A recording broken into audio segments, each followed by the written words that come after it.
bolsa em março despencou quase 30% e o investidor brasileiro surpreendeu, encerrando o mês comprado.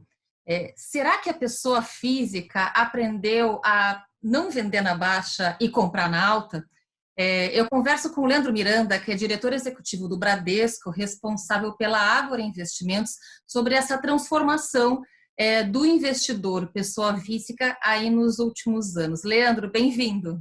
Muito obrigado, Carla. Obrigado a todos que estão nos assistindo. Prazer estar aqui com o broadcast do Grupo Estado e principalmente discutindo um tema que está em voga e que está todo mundo se questionando, né? É um momento diferente na história do mundo, um momento diferente, particularmente na história do Brasil, e nós vemos vários comportamentos também diferentes do que a gente costumava ver no passado. Essa Com primeira pergunta certeza. da Carla, ela vem muito de encontro ao crescimento que nós temos visto, né? Claramente, o investidor pessoa física tem sido um dos principais responsáveis, se não o principal responsável por esse crescimento na bolsa, junto com os outros investidores institucionais locais, numa contramão em relação aos investidores estrangeiros que têm desde 2019 saído de forma bastante significativa da bolsa. O que que leva a É. isso, né? Todo mundo está Agora, no mês de março, eles encerraram o mês vendido mesmo, vendido novamente, né? exatamente. E a tendência deve continuar. Basicamente, Carla, o que nós temos aqui é um mundo bem diferente de alguns anos atrás. Primeiro, nós temos uma taxa de juros mundialmente baixa, em vários países ela chega a ser até negativa. Nós temos um ambiente em que o brasileiro finalmente acreditou que a taxa de juros no Brasil, nesse nível, é para valer, ou seja, Uhum. não é um movimento porque nós estamos com uma inflação momentaneamente controlada.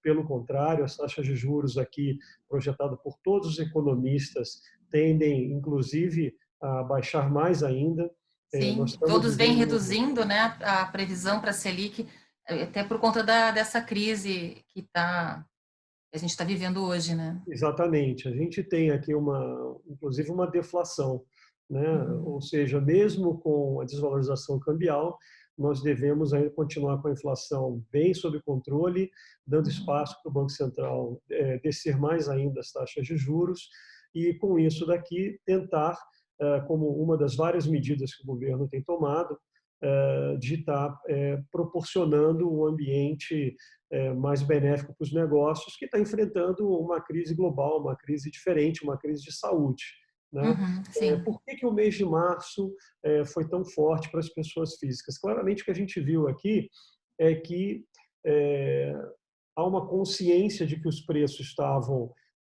muito baratos, há uma confiança agora de que já começam a se ver não só o exemplo chinês, que foi bem sucedido na contenção do coronavírus, mas a Uhum. Europa que finalmente começa a mostrar curvas decrescentes de internações e fatalidades. Isso nos leva a crer que o Brasil não vai ser diferente do resto do mundo.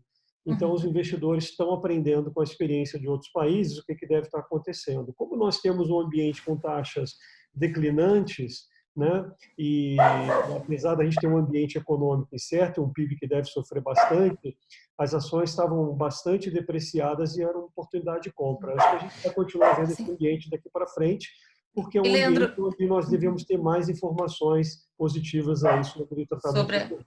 a evolução dessa crise sanitária, né? Eu só queria voltar num ponto que você mencionou, que é a baixa taxa de juros globalmente, e especialmente aqui no Brasil. Você acha que esse é um principal fator para a pessoa física mostrar resiliência e ficar no mercado de renda variável, por exemplo? Eu acho que é um dos principais fatores. Nós temos alguns fatores muito importantes. O primeiro deles, comparado com 10 anos atrás, é tecnologia. Tecnologia propiciou uma maior concorrência entre as plataformas, propiciou uma redução de custos, propiciou um acesso ao conteúdo de uma forma nunca vista antes, propiciou a educação financeira online, propiciou que o investidor pudesse estar cada vez melhor informado. O investidor de hoje é muito melhor informado do que o investidor de ontem. Além disso, ele tem muito mais alternativas de investimento num custo muito mais baixo do que ele tinha antes. Então, tecnologia também foi um fator importante. Um fator importante. O outro é que taxa é que, mal ou bem, o retorno de bolsa, há 10 anos atrás, competia com o retorno de taxas de juros no Brasil, que eram extremamente altas. Então, você tinha que ter um super retorno na bolsa para poder compensar isso. Hoje, a gente vive um momento exatamente oposto, né? Qualquer rentabilidade positiva na bolsa tende a bater a renda fixa. Agora, o investidor também aprendeu com essa crise de que ele não pode botar os recursos todos na bolsa. Ele aprendeu que ele tem que ser prudente, ele aprendeu que ele pode sim passar por momentos difíceis, ele pode perder o emprego, ele pode, se não perder o emprego, perder a renda, ele pode estar passando por situações de emergência. Então, em épocas de crise, existe uma corrida também para ativos mais conservadores, de boa qualidade. Os bancos, por exemplo, estão ganhando bastante captação. Então, os investidores estão deixando a sua liquidez nos bancos e estão correndo risco na bolsa. Queria aproveitar essa deixa que você está me dando e até perguntar, pensando no portfólio de um investidor médio, né, para esse momento, né, e olhando inclusive para o perfil médio dos clientes da Ágora Investimentos, que acho que a gente pode aí fechar um pouco mais esse perfil. Que estratégia vocês estão sugerindo? Você falou um pouco em prudência, mas que também sim, existe esse dilema de a aplicação muito conservadora tem um rendimento muito baixo, mas também a renda variável tem todo o risco que a gente está vendo com essa volatilidade forte do mercado, né? Qual estratégia é o que vocês estão recomendando para o investidor de vocês? Tá bom, ótima pergunta, porque a gente começa a ver todo mundo com fórmula mágica e a gente esqueceu de individualizar. Cada um de nós tem uma situação distinta, tem um perfil de risco distinto, objetivos distintos, desejos distintos e liquidez distinta. Então, é fundamental você entender se o perfil de risco do investidor é conservador, ele é moderado, ele é dinâmico ou agressivo. Eu acho que, por prudência, todos deveriam ter efetivamente uma conta bastante assertiva de quanto custa a sua vida no mês a mês. E aqui cabe, se o dinheiro não for muito grande, de priorizar o que realmente é importante para você cumprir o mês de uma forma satisfatória. Deveria ter 9 meses de uma reserva desse mês, é o que eu chamaria de reserva de subsistência. Todo mundo deveria ter uma reserva, depois disso, de 3 meses para qualquer eventualidade que possa acontecer, né? E o sobrou, aí você coloca em risco, né? Você poderia colocar na bolsa, mas mesmo colocar o dinheiro na bolsa, existem vários tipos de bolsa. Existe uma bolsa de longo prazo, onde o investidor está buscando uma aposentadoria, ele está buscando dividendos, ele pode então buscar dividendos de empresas boas pagadoras de dividendos, como energia, como bancos. Se ele tiver com dinheiro de risco e ele quiser aplicar em dinheiro, em ações de empresas de crescimento, ele tem outras tantas para crescer, seja porque o negócio é favorecido pela nova economia, seja porque a ação foi bastante descontada. Se ele quiser fazer um blend disso, ele também pode. Importante olhar diferentes horizontes mesmo, né? E aí, para cada horizonte que ele tem, aí pensar numa carteira que, inclusive, pode estar nessa parcelinha aí da renda variável.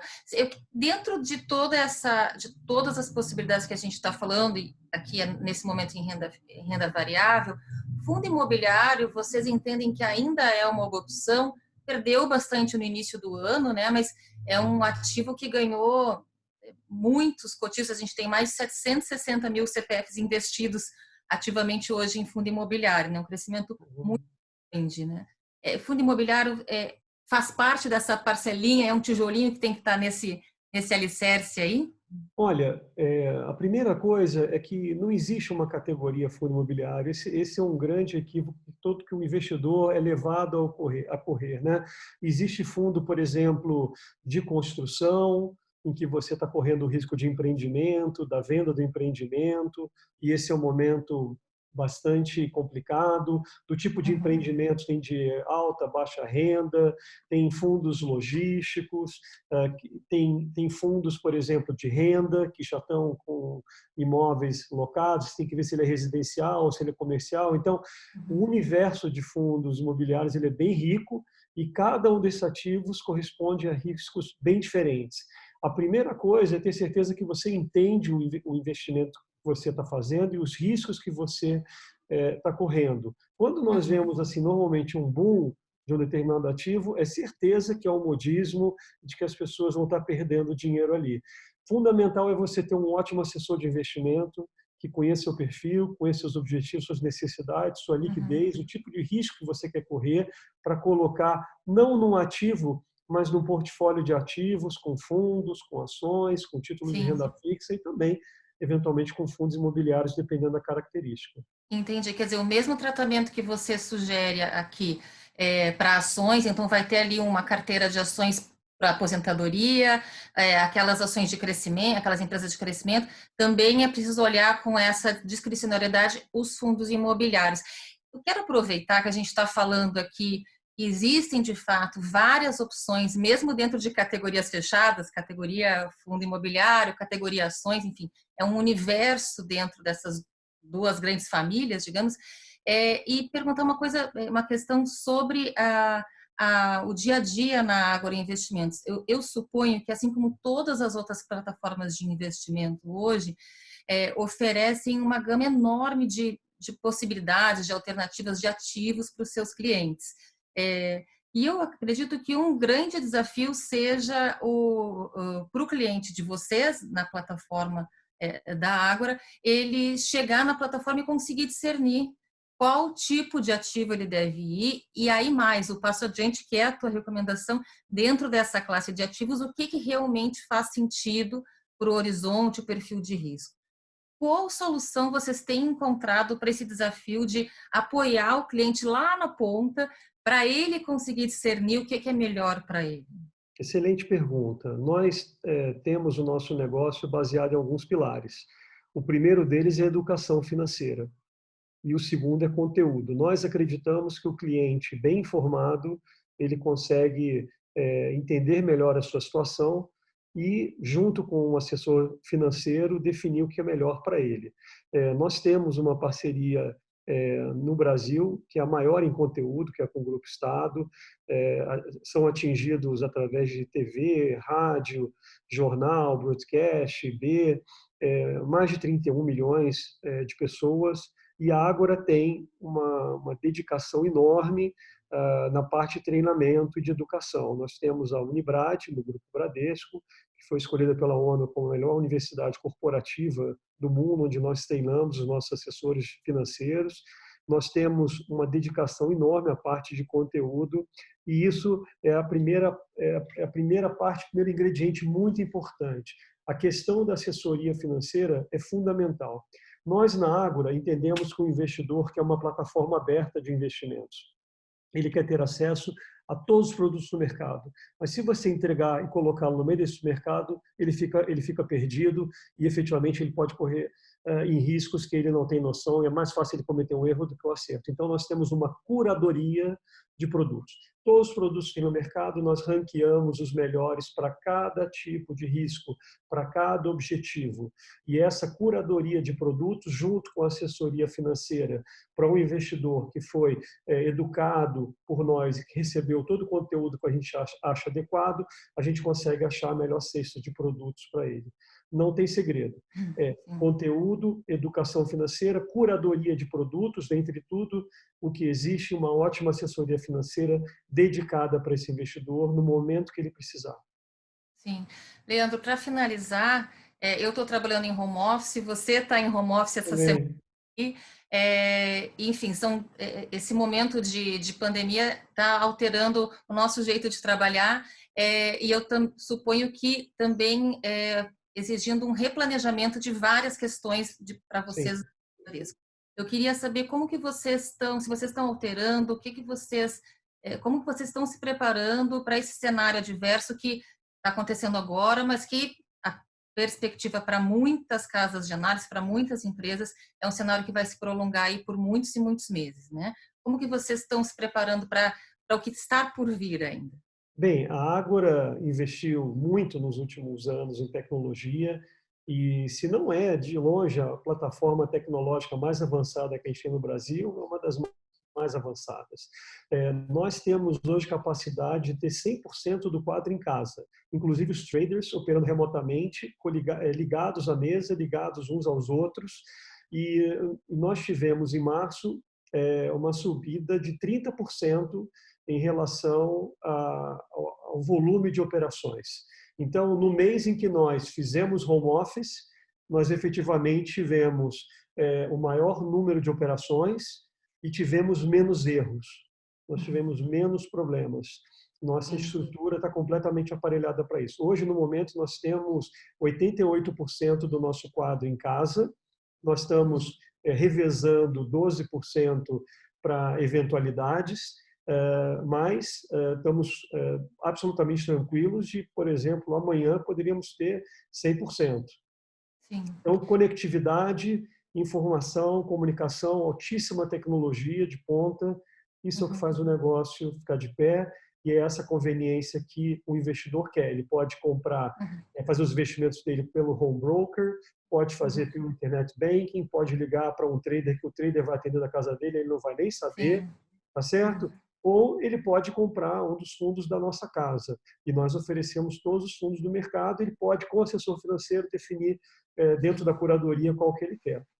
Sim, todos separados, mas juntos mais do que nunca, né, Leandro? Exatamente. E vai ser a nova tendência Certo. de mercado. A gente é uma plataforma moderna, as pessoas vão incorporar esses hábitos ao seu dia a dia profissional, e isso tem deixado, inclusive, as pessoas mais focadas, né, pelo menos distraídas com conversas paralelas, com outros eventos, e a gente tem trabalhado mais. A verdade é essa, né, para ter trabalhado cada vez mais. Sim. Leandro, quero te agradecer muito pela entrevista e a gente encerra aqui, então, esse bate-papo com o Leandro Miranda, que é diretor executivo do Bradesco e responsável pela Ágora Investimentos. Muito obrigada e até a próxima. Muito obrigado, Carla. Até logo. Até.